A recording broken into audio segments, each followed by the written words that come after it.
Welcome to the Fatherhood Fitness Podcast. I'm your host, Anthony Pluff. Each week, we will cover various topics that dads struggle with in their fitness journey.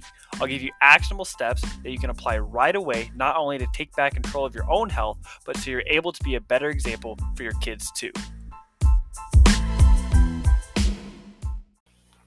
All right, welcome into today's episode. We're going to be talking about how to get your workout in when your kids aren't sleeping.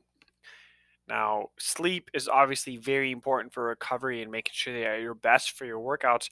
But if you have to choose between getting a couple hours of sleep and getting up early for your workout, which one are you going to do? Well, I'm going to lay out today some scenarios and what I would do in each situation. Now, I have two young kids, and so I'm kind of in the middle of this right now. And now, thankfully, they do pretty well. They're not up too many times during the night anymore. Still occasionally, but they're able to get back to sleep pretty quickly. But if you have a newborn, or maybe your kids are just not very good sleepers. I've never been a great sleeper before, so I understand. I can relate with that, not being able to sleep very well. And so I try to have empathy, if my kids are struggling, because I do the same thing. I'm a grown man, and I still struggle to sleep through the night. And so a couple things you can do. If you're struggling to make time for everything, if you're struggling to find time to work out because you're exhausted and you don't want to get up even earlier because you already had a rough night's sleep.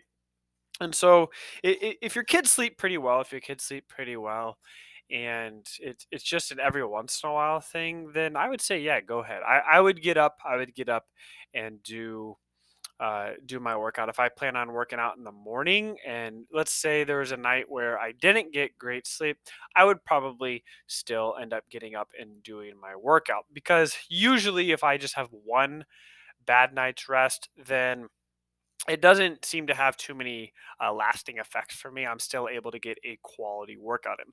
Now, if this has been going on for weeks, if you have newborn kids, or they're going through a sleep regression or something like that, and they've been having trouble sleeping through the night for quite a while, then I would say go ahead and skip those early morning workouts, because yes, you may feel accomplished because you got your workout in, but eventually your body's going to start revolting against itself.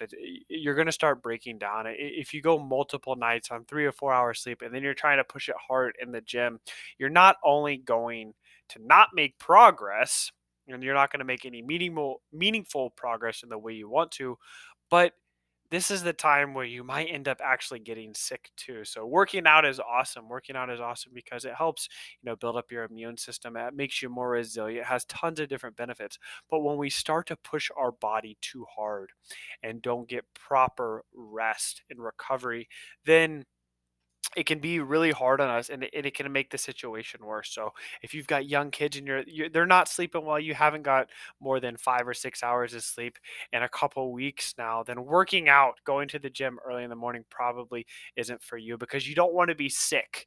You don't want to get sick on top of that, right? You want to be able to be there for your kids when they're not feeling well. You want to try and be as the best you can be. Now, your best is going to look different every day, right? My best looks different on nights when I get 8 hours of sleep. Not sure when the last time that was, but my best is a lot different the more sleep I get. So if I only get 4 or 5 hours of sleep, my best the next day is going to look a lot different than if I got a full night's rest. And so if this is just an every once in a while thing, yeah, go ahead and go to the gym. And that's what I would do. Not saying you have to do that. If you have the opportunity maybe to work out over lunch, or you have the opportunity to work out later in the evening while your wife watches your kids, then yeah, go ahead and push it back. You don't have to get up early and do your workout.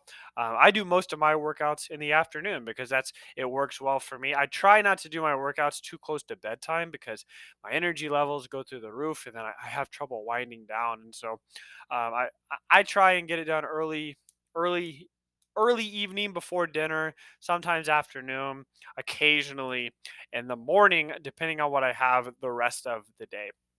And so, you know, obviously it would be ideal if everybody could work out 3 times a week, right? If everybody could work out consistently. But when you have young kids, when you're a new dad, or when your kids maybe just aren't sleeping well and you're not getting a lot of rest, then you might have to push that back and just work out when you can. Focus on maybe going once, maybe just going twice, maybe just forgetting the gym altogether, doing some stuff at home, or even focusing on just going on some family walks. I love to do that. When my son was first born, we went on walks all the time. It was awesome. And he was born in the spring. So the weather was nice. It was great. My daughter was born in the winter, so it was a little colder. We still took her on walks, but not nearly as much, right?